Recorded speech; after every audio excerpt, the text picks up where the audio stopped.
como pilit lang desde mga residensya el lugar del incidente donde man ambush el armado grupo con el bus del rural alin barrio del Buenavista del pasado noche. Por causa con hindi ta perder lingasa del mga sibilyan na lugar pensando que apikihan lang mga casa donde atira automatic shots el armado grupo durante el incidente. Asigon pa ko na sa residente del lugar, taman lingasa sila man biyahe, pensando que fácil lang para kunal mal elementos entra na syudad i-asestruendo kanila. Tatyo na syempre kami sir miedo kay syempre hindi mamanggat kita siguraw akiel cosa ba kasi kami sir ta entra kami na wimso tapos de noche kami ta bolbe no kaya ga di mitata kumi gumanda entra.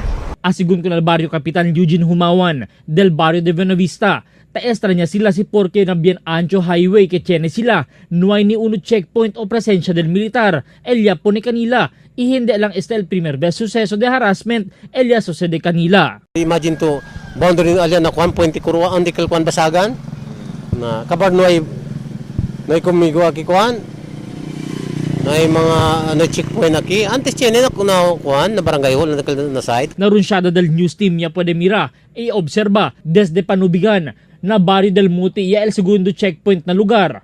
Tiene pa maskin tiene marca de checkpoint pero no hay persona ken tabi siya con y tiene kanila escondido lang na sombra.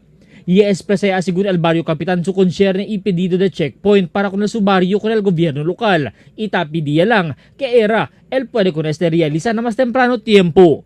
Albert Luna, Dateline Zamboanga.